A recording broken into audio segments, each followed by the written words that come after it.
How's it going, guys? The Human Spider here, aka JayBiccs. We have seen Spider-Man No Way Home, and we, Daisy and I, are here to review it. Daisy and I, hey, we saw the movie on the opening day, 16th of December, 2021. Alright, so we're going to start off with some spoiler-free discussion. Don't worry, later on, if there are any spoilers or we start to talk about spoilers, we will let you know before we do so. So we're going to jump in right now. Alright, so first, what should we talk about? Let's talk about the story. What do you think of the story? The story was, well, you've heard the saying that there's only 7 archetypal stories in the whole world. They're all just jumbled around and mixed up a little bit, right? That's true. So I feel like the story was very Marvel written, if that makes any sense. It followed a very classical Marvel timeline. Marvel sort of like how they like to jump around and do that sort of thing. Formula. Yeah, it was a very similar Marvel-like formula. It's a classic and it works, so I think they knew what they were doing. Yeah, I feel the same. It does feel like that they've used the same blueprint. That's true. It does feel like this movie does use the same blueprint, although it does also feel like they definitely thought this movie out for quite a long time, honestly. It feels very in place. Nothing really feels rushed, I don't think. It doesn't really feel like a rushed movie. No, it had very good pacing. And the order in which things happen, like the series of events, nothing is kind of like unexplained or like left out. There's kind of a reason for every scene, which is a bit refreshing because I know in the past some Marvel movies, like they just skip really important backstory, or it just feels like you're seeing something and you don't know why. That's true, that's true. Especially, I feel like even in probably Avengers Endgame, which is regarded as like one of the biggest, most like anticipated Marvel films to date, was in some areas rushed. Like, for example, they bring up the concept of time travel and how Tony Stark doesn't know how to do the calculations properly, etc. And it's basically impossible, according to him. And then basically, pretty much straight away, he figures it out somehow. And there's a really quick scene, and the whole movie then revolves around time travel. Whereas, yeah, in this one, it all seems very well paced, that's for sure. Alright, next thing. What do you think about the acting in this movie, like the overall performances, especially from main actors, which we won't spoil all of them right now? Well, I mean, obviously Tom Holland is in this movie. If you guys haven't seen any posters, I'm sorry, but it is a Spider-Man movie, so Tom Holland is in this movie. Damn, man. I feel like Tom really pulled out a few stops for this movie. I feel like he really like had to do a bit more in-depth thinking about the way he was portraying this character, especially for this movie, because in the past it kind of felt like he was very he didn't have much character development necessarily, but this movie really gave him a chance to do that. That's true. Are we talking about Peter Parker? No, we're talking about Tom's acting. He's not acting as Peter Parker, right? He did act as Peter Parker, that's correct. No, I actually agree. I actually agree. No, because he, without giving anything away, he does seem...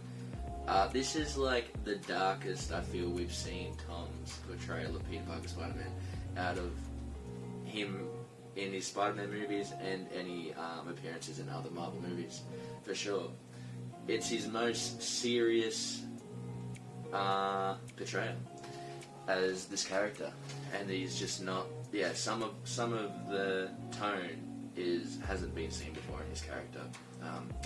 Yeah, so that was refreshing, and he definitely portrayed it very well. He was convincing.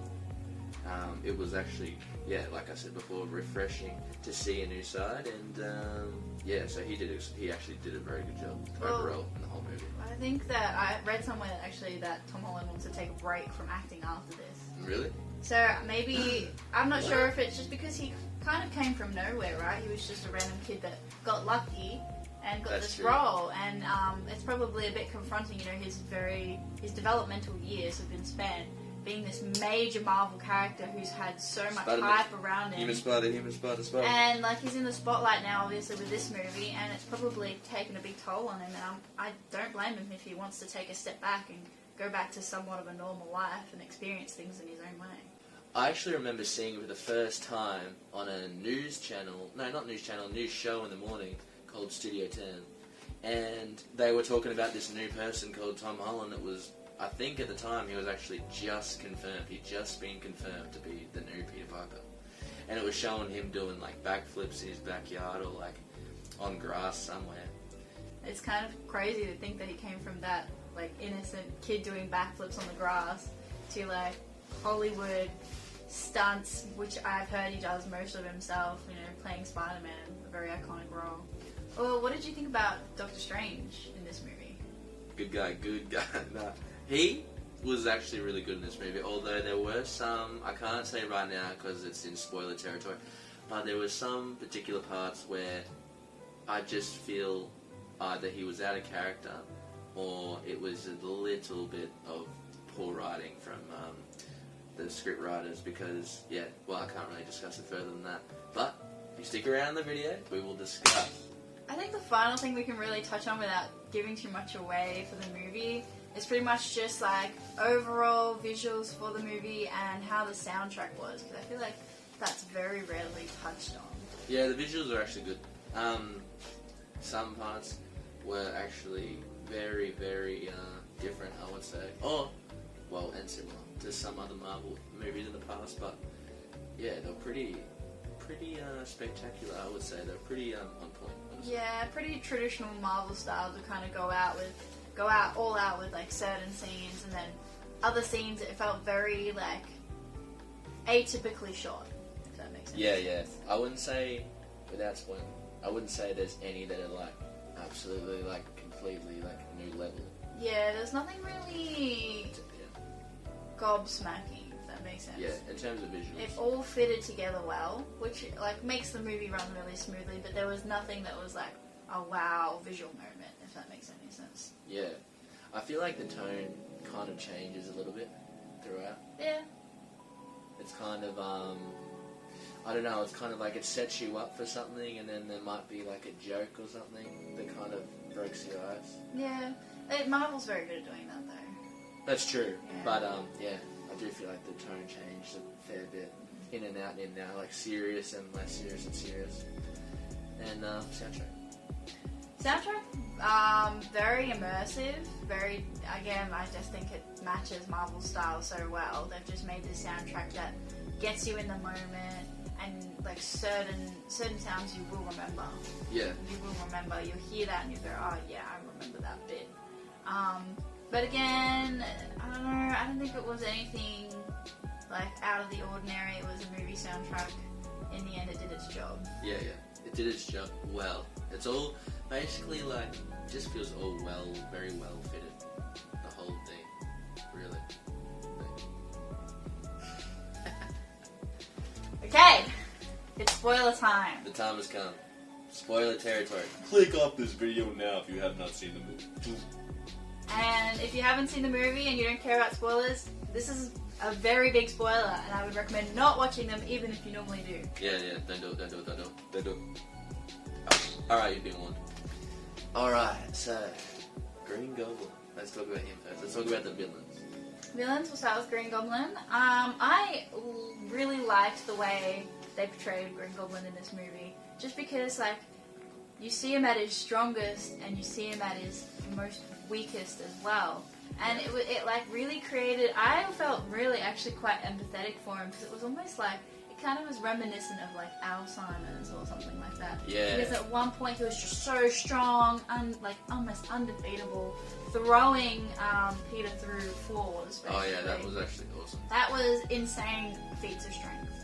And then at the other hand, you see him like, he's basically a homeless man, gone to Aunt May's shelter, doesn't know who he is, stealing bread off the table in the background. Oh yeah, I remember that. And it's like, he goes from such an extreme to the other, and it really like, it made you realise he's not just like a hardcore villain. Yeah, there's two people. Yeah, it's kind of a tragic backstory for him, really. Yeah. Because it's like, the longer he's being Green Goblin, the less his Norman Osborn like really exists. Yeah, kind that's of thing. right. You know, falls into despair, etc. Oh yeah. One thing I didn't like about the Green Goblin though in this movie is that his mask is not the same mask from the Sam Raimi film in 2002. The 2002 one is obviously, and it has been like confirmed basically, as an actual helmet that he wore, whereas this one has to be CGI because it just doesn't look. It just looks different. I'm not sure. I feel like maybe it was designed differently. I didn't think it looked too different, other than like the colours were a little bit different and some of the shape around the top of the head and the ears. I don't think you see him take it off though. You don't see him take it off, but at the same time, I still think he looked really good. Yeah, he still looks really good, 100%. Even the glider and the bombs as well. Yeah, they were so good. Yeah, the bombs and the glider definitely look really good. Alright, next villain we're talking about is Sandman. I thought he was very well depicted, like he was basically all about wanting to go back to his timeline to continue trying to see his daughter, basically. So it's basically the exact same situation as Spider-Man 3, where you last see him. Because obviously he doesn't get killed in that movie, so the only thing you can really assume is he's going back to... what's his daughter's name again? Anna or something, isn't it? Is it Anna? Anna? I'm not sure. I can't remember either. I think it's Penny. Penny? Yeah. That sounds right. Yeah, I'm pretty sure it's Penny. Anyway, we're just gonna call him Penny. So, yeah, it was really good. You don't actually see Sandman as Flint Marko in like human flesh form until very late in the movie, and it's only for a very short amount of time too. I kind of didn't mind that because I felt like he was on his guard the whole time, so that's why he was like in that form, in battle his, mode. Yeah, kind of thing. That's true. And at the same time, I don't know why, but he was a very passive presence. He didn't often like strike out that much or anything. Yeah. He wasn't like in it as a full villain. Yeah, and the first time we see him, he's actually defending Spider-Man. Oh, that's true. Yeah. So the first time we see him, he's actually defending Tom's Peter Parker Spider-Man from Electro, who's trying to kill him, or hurt him at least. And that was a good introduction. I felt like he didn't he was a bit of a side character. He disappears for a while. That's true. But at the same, he stayed very true to his character. Yeah. He was definitely written well. It was really like they took him from Spider-Man 3.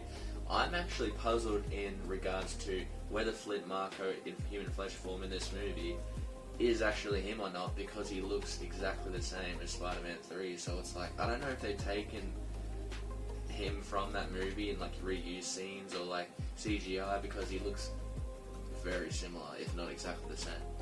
So that's kind of, I gotta think about that. Do you know if the actor's still alive?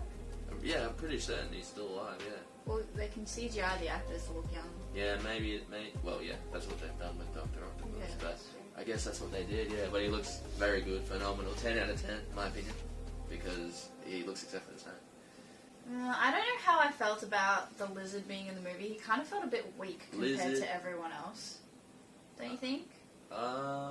Yeah, I guess so. He probably, didn't impose, I guess it's the screen time, maybe? Yeah, he didn't have that much screen time compared to other villains. He definitely felt way more threatening in The Amazing Spider-Man. Yeah, absolutely. I guess because he was in his own territory sort of thing. That's true, and main he was hunted in his territory. Yeah, whereas, in this movie, he was in a van for half of it. Oh, yeah. In a little high-rise apartment, which is a bit silly. You think about being civil in an apartment. That's true. And you also don't see him, aka Kurt Connors, in human form for very long either. Only really at the end, along with Sam, in the very similar time that you see him. But yeah, he was still good. He looked good. He sounded good. I'm pretty sure it was actually the same actor and the same voice as obviously the Lizard. Looked very good. Yeah. There was some good comedic scenes with him. I remember when Tom and Zendaya, and I can't remember Ned's actor's name. Me neither. But they don't realise that you can talk, and he starts speaking, and they all look at him and I didn't realise you could talk. Yeah, calling him a dinosaur. Yeah. Yeah. It was pretty cool. Cool interactions. For sure. Electro. So Electro, has had a complete change up, as many can safely assume from the teaser and the trailer. Although, yeah, he's just a very different character. Like, he's way more, feels like he's way more confident and aware of things.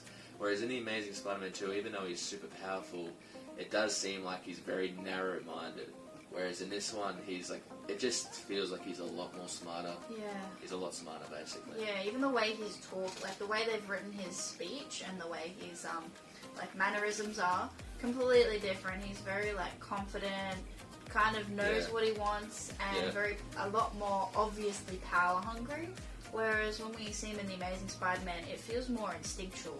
Like, everything he's doing, he doesn't really know what he's doing. Yeah. He's just doing it based on instinct. Yeah, it's kind of like, I should do this kind of thing. Yeah, whereas in this movie, it's like... He's in control. He's in control, he plans things out. Yeah, that's true. And he's, like, capable of, like, debating his opinion as well. Yeah, he's like a lot more open-minded. Yeah, that's for sure. Yeah. And he's very what's it called when you go after what you want? What's it called?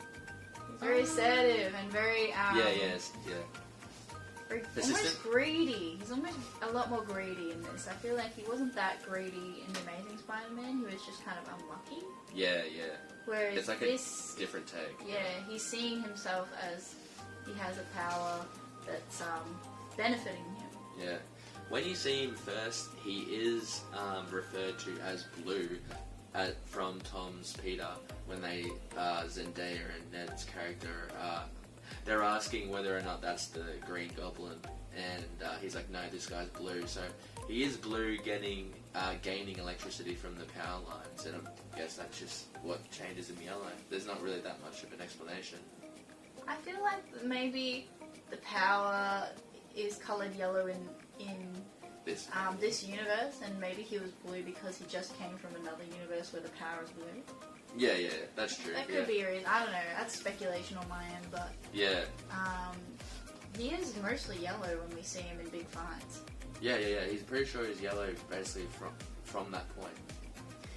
Alright, we're going to talk about the legend Alfred Molina as Dr. Octopus, a.k.a. a.k.a.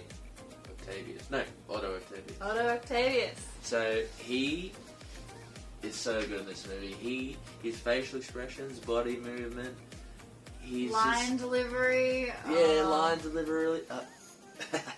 Delivery is like so. It's the same as Spider-Man 2. It's so good. No. Even his like arms as well. I know in the Spider-Man 2 they were actually like puppets. They were on strings and controlled independently. But in this movie they're entirely CGI. Yeah, Tom said that actually throughout the whole movie. Yeah. Entirely CGI. But they've still done a good job of giving them like life, if that makes sense. Yeah, they definitely look good. They feel very lifelike, and I just felt like they've done so much justice for his character evolution across the movie, like his development from like this bitter man who is clearly corrupted by these arms to like a man who's suddenly free of that burden and realizes what he actually finds important and what he wants to do. Yeah. It's really amazing, honestly. Like just the whole entire look of him, and even his fighting, etc. He's got like that. What would you call it? How he's like, nonsense. I had him by the throat. Blah blah blah. Like argumentative. Yeah, he's just so similar. They've definitely done that homework on Spider-Man 2 because he's almost exactly the same. I feel like they really put a lot of focus on getting his like his dialogue right. The script writers, they've stuck to like his style of speaking. It's the same. It's the same as the second movie, I reckon. Absolutely. Even the little so interaction between him and Toby. Alright guys, we gotta say. We gotta talk about it. The 3 Spider-Man are in this movie. They come back, right? I'll have to say, it's about an hour and... Well, I think the movie's 2.5 hours. So maybe it's about halfway, I reckon. Yeah, about the halfway point. They come back, right? I said to Daisy, little Daisy. I said, Daisy. In the cinema, right? I said, do you think they're coming back? She said, yeah. Because I started to doubt. I was like, we haven't really had any implications. I never had a doubt. This man over here, he's a doubtful man. Hey, what can I say? I'm the human spot. Hey, I'm the human spot. But they come back, and the way they do it, I reckon is like probably one of the best ways they could have done it. Yeah. Because honestly. it adds suspense to that little moment. And it develops Ned as well. I know we're not talking about Ned really that deeply, but Yeah, we got to talk about him here. we will talk about him. I actually predicted this. I predicted that Ned, because he mentions it to Doctor Strange in some, you know, how Ned loves going off on tangents when he's talking. He's like, oh, you know, my grandma, she says we have magic in the family, and he's like, yeah, whatever, kid. Brushes him off, and I nudged Mr. Spider over here. Yeah. He was Spider. And I said, I reckon Ned is going to do magic later in the movie. So we'll talk about it more, but Aunt May gets killed by the Green Goblin.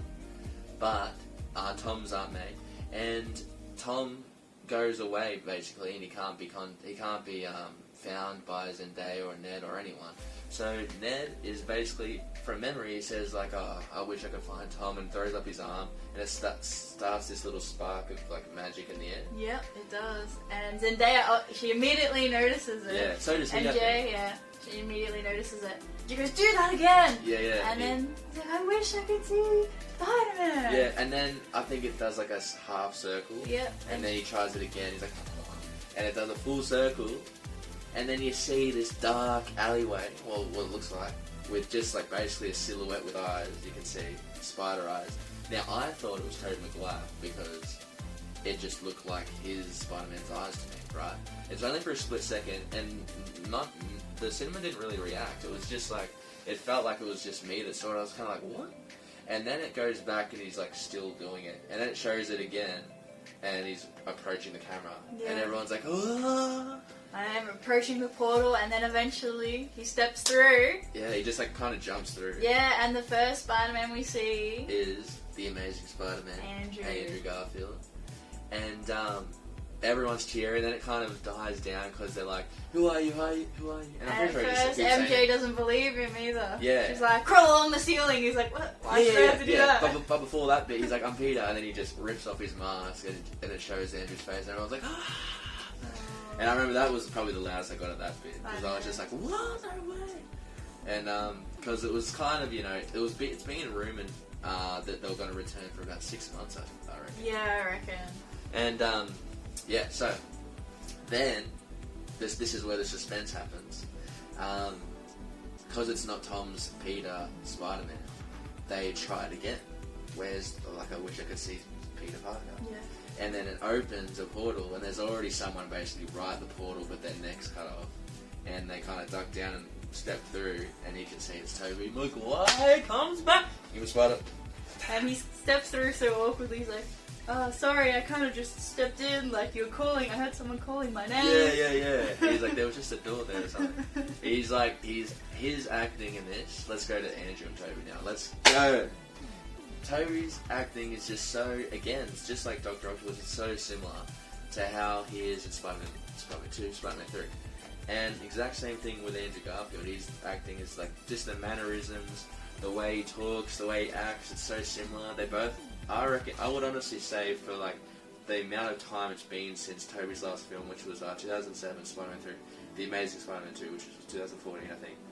I would say they did 10 out of 10. They did such a good job, I reckon. Yeah. I feel like those roles must have stayed with them because they came back however many years later, and they've just done such a good job of staying true to how they did it back when they were filming, you know. Yeah, the way Tobey talks and what he says, like, there's really nothing that either of them say that you go, they wouldn't have said that. Like, no. It's like the same character. It's awesome. And it was great to see a little bit of like throwbacks, I guess, to like each Spider-Man style, especially when the big fight happens. Yeah. Pretty sure. Don't you point out? What happened? Oh, even Tom's Spider-Man does some moves that are reminiscent of like the Amazing Spider-Man and Tobey Maguire's Spider-Man. Yeah. So this is early in the movie, the bridge fight with Dr. Octopus and Spider-Man.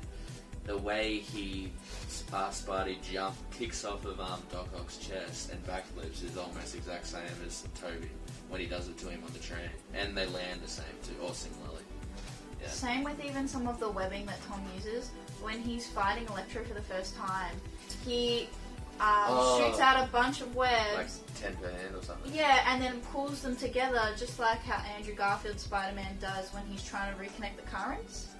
Reconnect the currents. Yeah. In number 2? Yeah, in number 2. Oh, okay. Yeah. And it's like almost exactly, he's like the way he does pulling it together, and it's just like, it's a parallel, and I really like that they threw some parallels in, obviously, even though these characters haven't even met yet. Yeah. So But it's like... they were just on the same line of thinking. Yeah, it like really moves it in that direction of like they're all variants of each other. Yeah, because right. they all do similar things. Well, what do you think was the most, the best interaction, like the best visual feat, or like the best dialogue between the 3 Spideys? Hey, this is a good question from Daisy here. That honestly, I actually like Andrew and Toby's interactions. I thought they were funny as together. Yeah, they were, because it's funny because we all know Toby is the OG, right? In my mind, he's the best one.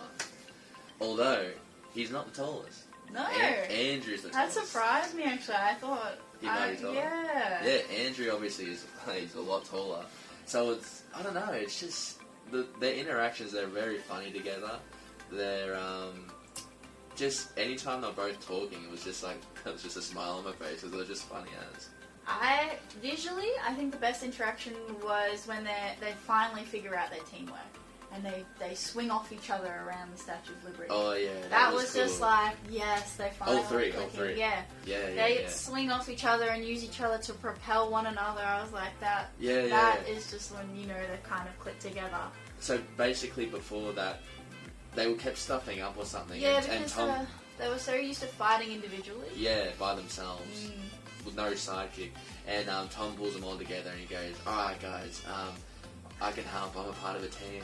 And Toby says something like, that's great, who's the Avengers? Yeah, and he's like, I'm part of the Avengers. Oh yeah. None of them have any idea who the Avengers are. Yeah. He's like, don't worry about it, I've been in the team. Yeah, he basically says, you're Spider-Man 1, you're Spider-Man 2, so they can give each other like codes. Yeah. And I'm pretty sure, then that's when they start swinging off each other. Yeah. They kind of go, oh, got it, and they all click together. Yeah, and they the flow is like awesome, and it looks really good too. The fighting, it just looks awesome. Like Toby's suit looks really good. Same with Andrew's suit. They look exactly the same. Well, I think their interactions were like very typical Spider-Man humor. Yeah. Like there was a lot of funny moments, but then obviously right in the feels, obviously Tom Spider-Man's suffering after losing his aunt, and they all That's a like massive the thing, first introduction was just like when they see each other for the first time. He's like, you have no idea what I'm going through. Oh yeah, and he was like, actually. Yeah, we do. Yeah.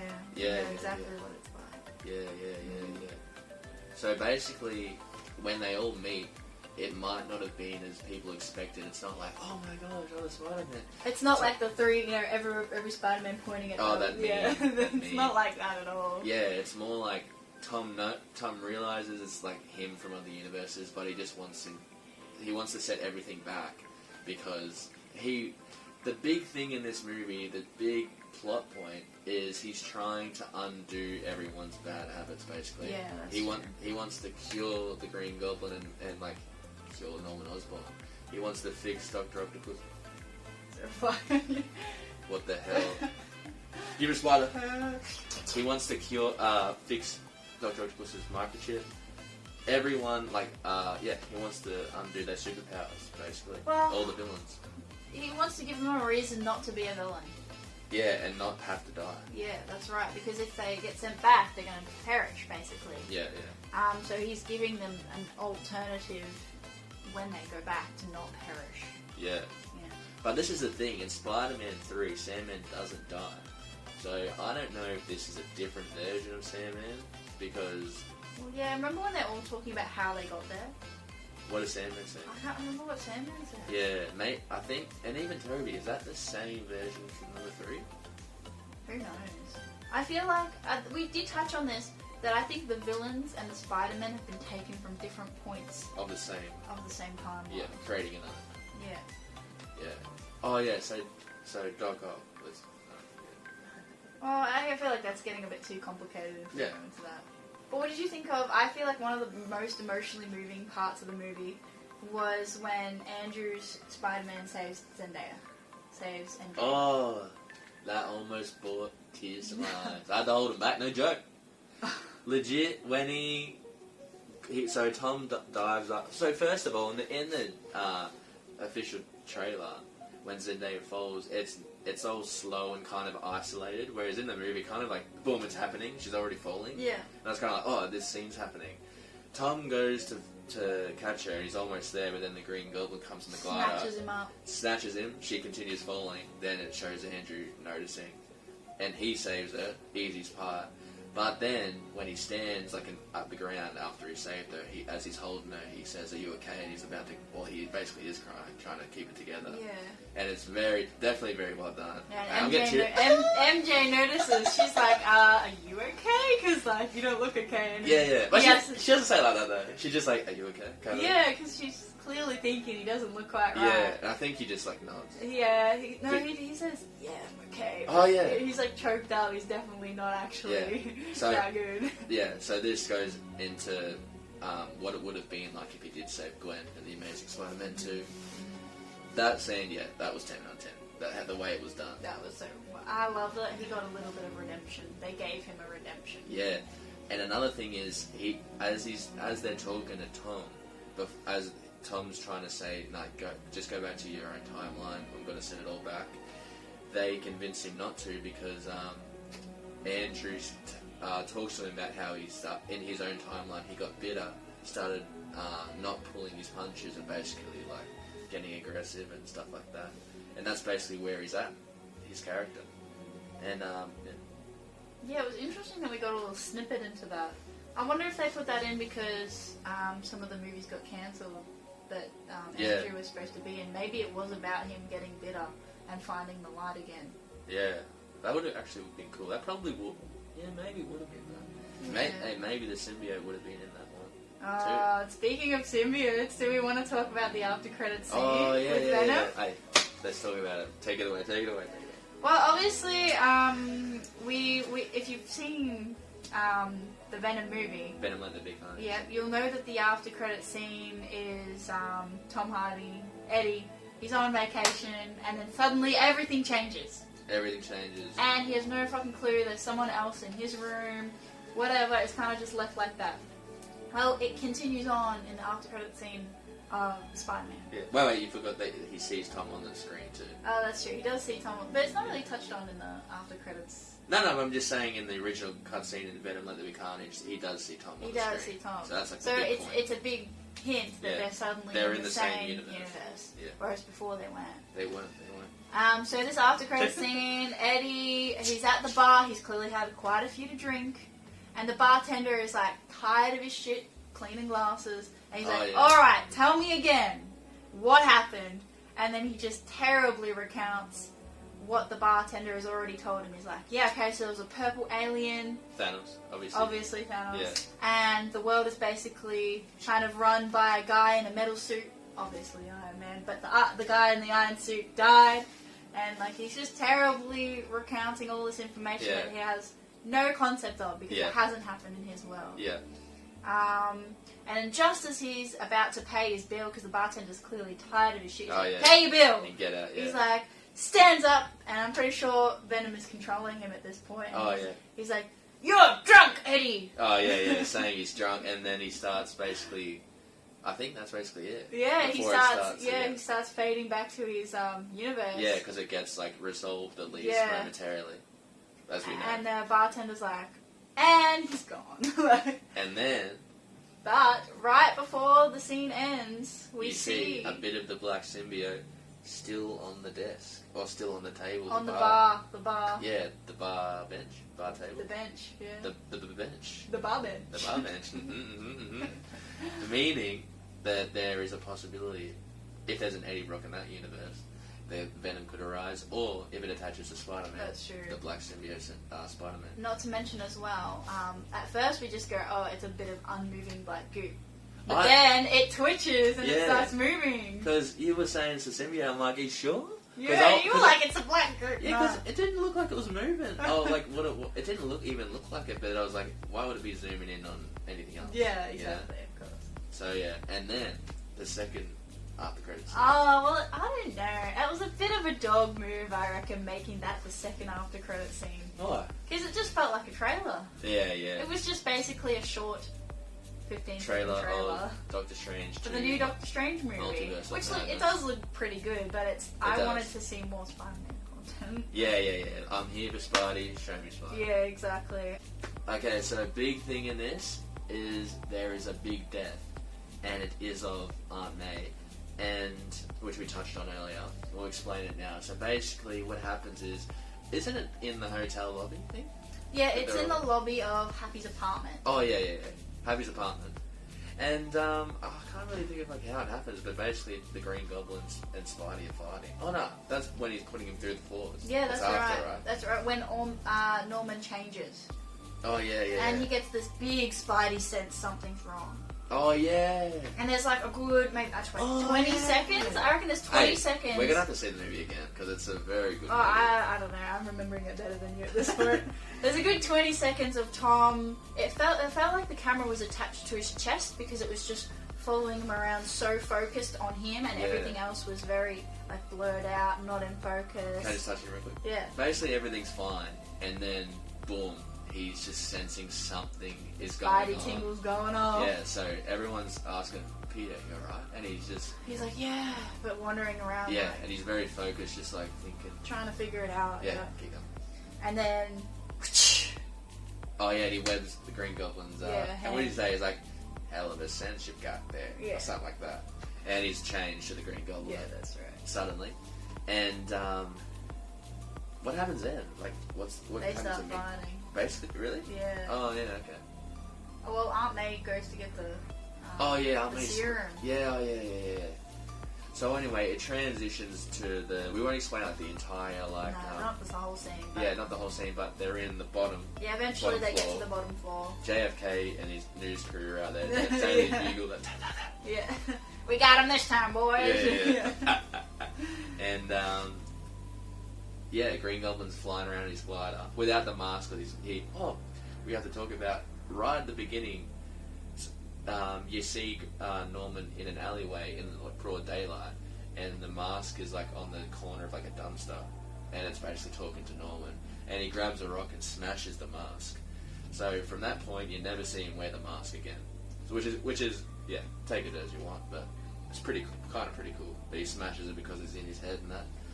And regardless, he's back. He's flying around the glider on the glider, and he hits Aunt May. But it doesn't seem like it's that big of a hit. At first, yeah, it feels like it knocked her over. Yeah, it's bird's eye view. Yeah. That's the camera position. And yeah, it just kind of knocks her and continues to the fight with Green Goblin and Spidey. Yeah, that's right. And then after, does Spidey defeat him? There. No, he just flies off. away. Yeah, flies away. And then basically he runs over to Aunt May. They're both standing up. She's alright, but she's like shaking. Yeah, she's clearly shaken, and she's like telling him, it's not your fault, like, that sort of stuff. Yeah. And then, yeah, she just says she feels breathless, and... Yeah, she's like, I need to catch my breath, and lays down on him. Yeah. And then we don't see the injury, but he like puts his hand like on her stomach, I think. Yeah, and it's just on the heaps side, of blood. I'm pretty sure. Oh yeah, on the side. So I'm pretty sure she got pierced by the glider, at least by one of the piercing, one of the wings. the wings. Yeah. So it's kind of gone back to Spider-Man 2002, when Green Goblin dies by the hand of his own glider, or by his own hand. And yeah, so it's kind of like a link to that a little bit. Yeah. And she dies. Yeah, she's gone. How do you think of Tom's performance there in that scene? That was really good. Yeah. I think he did a good job of making it different. Yeah. Yeah. Yeah, I felt like it was pretty good. It kind of carried on. Yeah. But it was good, pretty good. And it was I feel like Tom's portrayal has actually been the most genuine for like a teenage portrayal. Sorry. Excuse me. I feel like Andrew and Toby's the human portrayal... Spider-Man. were just they just look like adults trying to play. They did. They look like adults trying to play teenagers, whereas Toby in 2002 does not look past 16. Get this man out of here. I think that Tom actually did a really decent job of like realizing that, you know, Peter Parker was just a scared teenager who kind of was just doing his best, you know? Yeah. Yeah, that's true. Yeah. And how, like, after that, he gets very vengeful. Yes. And it's kind of cool because, like, he's getting vengeful like Toby gets after he fights Bonesaw and the human spider, right? And kind of like how Andrew did Andrew get that vengeful after Gwen dies? Not really. No. I feel like he just basically beats Green Goblin. That's brilliant. Oh no, yeah. And both Andrew and Toby seek out their version of Ben's killer.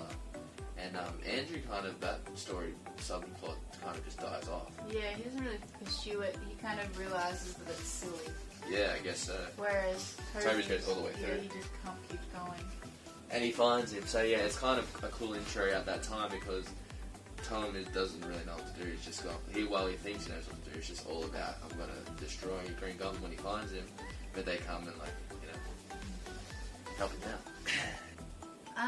So I feel like there's one big question left for if you want to be fully spoiled, is how does the movie three end? Spider-Men are in it. Oh, wait, what? How does the movie end? So isn't that what you want to know if you're watching for spoilers? We all want to know one thing. Toby. Toby? Is Toby? Is Toby? No, Toby and Andrew in it. There you go. For two people. Okay. That's right. Anyway, so the ending of the movie is actually kind of like a weird mirror realm version of Far From Home's ending.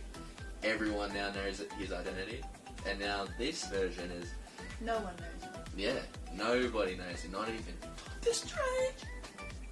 Not even the love of his life, MJ. Not even Ned.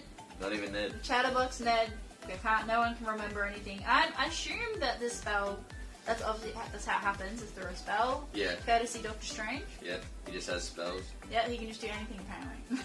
Well, it seems like he can do a lot. For yeah. Sure. But I feel like that spell must also include like computers. What? And because remember how he's in the news?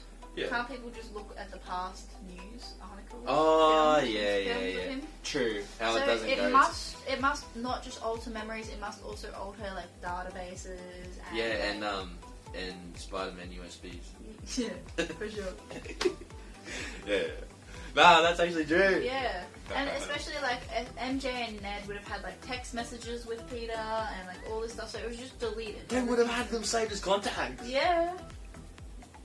Marvel, what are you denying it? But that's true. That's true. And I felt so bad for him at the end. Like I felt very like for Tom Peter. Yeah, because he had to choose that. Yeah, unless he. But who's come? So basically, just to paint a bit of a picture, they're coming through and I can't stop them. From the trailer, that part's happening, and you see like kind of white, golden silhouettes coming through. I don't know who they were. They supposed to be anyone in particular? So all the people that are coming through is everyone who's ever known the identity of Spider-Man as Peter Parker from every universe. Yeah. Oh, okay. Well, you don't say who it is in particular, but silhouettes is emerging. I'm sure if you're a comic book guru, you would probably recognize some people just by the silhouettes. Like one person had a trident. I remember that. That was the one I remember. Yeah, that's the one I remember too. And others. Aquaman. Wrong franchise. Oh, damn. Anyway, yeah. All that sort of thing. Yeah. Batman? Yeah, so that part's happening, and then, like, I'm pretty sure Tom suggested, isn't there a spell that could do this and that? Yeah. And anyway, they come to this conclusion that a spell would work, but it would mean, Peter has to basically go into the unknown. No one will know who he is. And he chooses that. Over the destruction of the universe. Yeah, so fair play. Yeah, I feel like, I don't know, to be fair, I do feel like Doctor Strange kind of let him down at the start of the movie. He could have been like, now shut up, don't fucking say anything while I do the spell. Because you'll meddle with it too much. Yeah, see, this is what I was talking about earlier, guys. Let me get into it, alright? it's like basically if the spell is that easily tampered with, I don't see how Doctor Strange can like let that happen after the events of Endgame. Right? Especially, yeah. It's like, you know, it's obviously was like very slippery slope, dangerous territory with Thanos, everything that happened. And then, yeah, it was just tampered with just Tom speaking. He should have asked Tom clearly what he wanted before he started the spell. Yeah, but this plays into the whole jokes thing, I feel like. Yeah. Because remember after he's like, Tom's like, wait, so I can like, I can call him? Yeah, and appeal to it. Yeah. He's like, you're telling me you didn't try that before coming here and changing the whole universe, blah blah. Yeah. And he's like, well, when you put it like that, and then the next scene is him shutting the door in Tom's face. Kicked out, yeah. So it's kind of, it is funny, but it's kind of also like, come on, man. Like, I feel like you gotta touch all your bases before you go to the extreme. yeah. So there's another scene where it's kind of looks like Toby's Spider-Man might get killed. Do you remember? Yep, I remember. So it's actually on the back of the statue Captain America shield that falls from the Statue of Liberty holding it up. Yeah. And in the battle. And at this point it's like daylight. And... Well, oh yeah. Tom gets his hand on the Green Goblin. Yeah, he starts going ham. Yeah, he's just smashed him again and again. He's like, ta ta ta ta. And Goblin's just laughing the whole time. Is he? Yeah. There too? Oh yeah. He's laughing. Was it at that point where... No. In 1 second backtrack when he's punching him in the hotel and he's kind of getting effective, then he just starts straight face laughing. Yeah. Oh, it's really good. Like the way Green Goblin, out of all the villains in this movie, he is the main villain for sure. Yeah, absolutely. Which is awesome because, as we all know, he was the first villain out of any of these Spider-Man franchises. So he's the main villain for sure. And he's getting punched out, and then Tom grabs Green Goblin's own glider, lifts it up, about to stab Green Goblin with it, reminiscent of... Is reminiscent the word? Of like Spider-Man does? Yeah. So, yeah, I reckon. What's the word? How do you say it? There's a word for it. Parallel. Yeah, parallel, like the... the scene. Yeah, the scene. The scene. The ending of Spider-Man. 2002. And then he goes to do it, and who stops it? Toby, Spider-Man. He stops it, because obviously Toby doesn't believe he should be killed. Yeah. And then, what happens to Toby? Or Ian Atkin? He gets stabbed! By the Green Goblin. And when that happened, I thought that it was leading to... I thought he would die. I'm so glad. He doesn't. I'm so glad. Yeah, he lives. He's like, I've been stabbed before, no big deal. Yeah. He says it kind of later on. Someone... Yeah. Oh, no, I think Andrew says you're right. Like, yeah, I've been stabbed before. I've been stabbed before. Yeah. When was his... Oh, yeah. Harry stabbed him with Spider-Man 3. Yeah. At the first scene, remember? First fight. It was like from the front. He actually stabs him again, too. Oh, no. No, it was later on, so when he was emo Spider-Man. When he comes to Harry's house. He's like, shing. Anyway, so he doesn't die. And there's another funny scene where Toby and Andrew are side by side, maskless, with their suits on. He's like, you're hurting really badly now, aren't you? He's like, yeah. Something like that. Yeah. Yeah, just the way it's done. It's so good. That's they it. I'm going to say it. That's it. Yeah. It was really well done. Honestly, this Spider-Man. Honestly, I would give it. All right, this is overall rating, guys. We're gonna tell you guys whether you should see it or not. See it. See this movie. Well, hopefully you've already seen it if you're watching this far into the... Yeah, I feel like those who haven't review. seen the other Spider-Man movies, it might be a bit null and void for you. Yeah, watch all the... Because I got you to watch them recently. I'd seen snippets of most of the movies, but I Yeah. hadn't ever seen them in a row, like all together. You had seen Spider-Man and Spider-Man 2 before. Yeah, that's Toby's, right? Yeah. And that's basically it. That's pretty much it. And Tom's ones. Yeah, Tom's ones. Yeah. I've seen all of Tom's ones. So Daisy here hadn't seen Spider-Man 3. No. Any of the Amazing Spider-Man. I'd seen snippets, but not the full. but never the full movie. I never sat down and watched it. So yeah. And to be honest, I found them a little bit corny, but they were entertaining. And I feel like just to know the backstory for No Way Home, yeah, it makes up for it. Like you just go, oh my god, and like Yeah. it just has that much more impact. Yeah, it kind of does. Like, honestly, when I think about those movies now, it adds to it a bit, because it's kind of like, with really quick, there's an interaction with Doc Ock and Toby's Spider-Man, Peter Parker. They talk to each other, and it's a really, like, it's very short, but it's awesome. It's meaningful. It's very meaningful. It's like 2 sentences maybe each. It's something like, Peter, how have you been? And he's like, better. Yeah, better. or trying to do better. Yeah, something like that. And he's like, you've grown up, and then like smiles. Yeah, you're not a kid anymore. You've grown up. Yeah. And so that plays obviously to in reality, real time, where Toby actually has grown up, and yeah, so it kind of adds to that, you know. It was like a nostalgia hit. Yeah, it's like a little more continuation for those two. It was lovely. Characters. Lovely. Lovely. It was. and there's interaction with Toby, Spider-Man, and Flint Marko too. Yeah, and he's that's like, right. And he's like, we're gonna get you home or something. Yeah, don't worry, buddy. We'll get you home. Yeah, Or something like it's that. just so Stay awesome. here, pal. Oh, actually, can I say something there? Yeah. Was there an interaction between Toby's Peter and Norman Osborn? Not really, aside from him saving him. Yeah, I feel like that would have been cool. Oh, I do remember though. Because, Was it Andrew or Toby that when Tom was like creating the serum to like cure Goblin? Yeah. He was like, gotta cure them all, right? Do you remember that? Either Andrew or Toby said that. Yeah, I can't remember which one of them said it to him. Yeah, I'm I not think it sure. was But do you think? Are you saying like that adds to it a bit? Yeah. It does, but I reckon it would have been awesome if like there was a conversation, because obviously the Green Goblin accidentally killed himself in Spider-Man 2002, and Toby saw the whole thing. So it would have been cool. Don't you reckon? So I kind of wish they did a scene with those two. Yeah, I feel like it's just so much to fit in. Yeah, what they did put in is beyond satisfying. Yeah. They've definitely hit the mark. It was very unexpected, a lot of the stuff. Like, I didn't expect a lot of it to go like that, but it was good. Alright, so overall... Overall, back to the overall rating. We gotta get overall. Honestly, can I say mine? Yeah. You say yours. I'll try to say mine.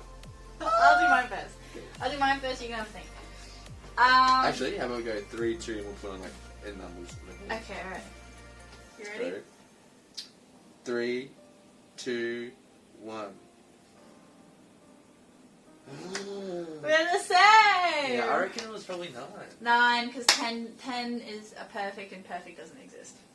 In my world. Disagree. Nah, I understand that. 10 for me, just because of the last thing I said, like the Norman and like Toby talking, it would have been cool.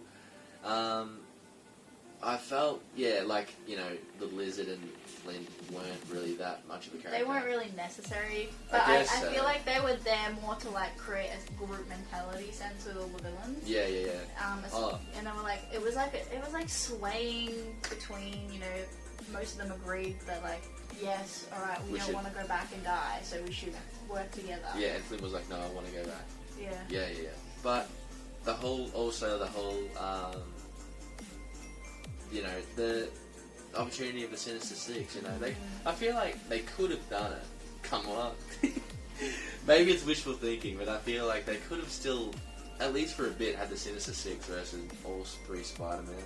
There's also a Black Spider-Man reference. To Miles Morales. Yeah.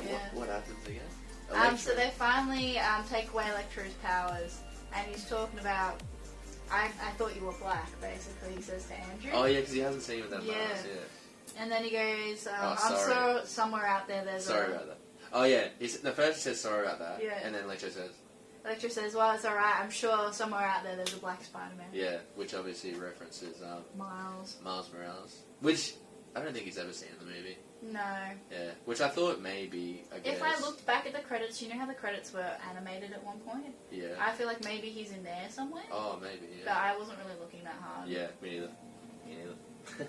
Who knows? Anyway, it was definitely a massive movie, like as in, when it was like the credits, I was like, oh man, it was like so much. It was so much. And we saw it in 3D, so that's like added to it. I know, I really appreciate that we saw it in 3D for the first time. I appreciate because it just adds, I feel like it just adds so much to the dramatic effect. My sunburn. Oh, my bad. Um.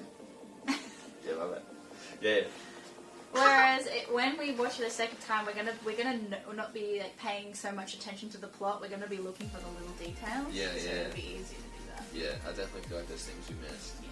But there's there's so much that happens in this, and like, yeah, go see it ASAP. Go see it. ASAP. Go see it. Okay, that's it from us, guys. We've pretty much said all of our comments and all of our thoughts. Let us know what you think in the comments below. If you've seen the movie. If you've seen the movie, and if you have, and you're going to comment about spoilers, make sure you put a spoiler warning at the start of your comment so you don't spoil it for anyone else. This is Daisy. She's a streamer. Her stream name is, or Twitch name is, DAZEDNSHAKEN.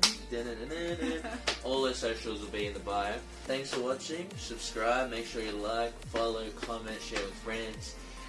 Christmas is coming up. This will be a perfect Christmas present for someone. Merry Christmas, guys! Yeah.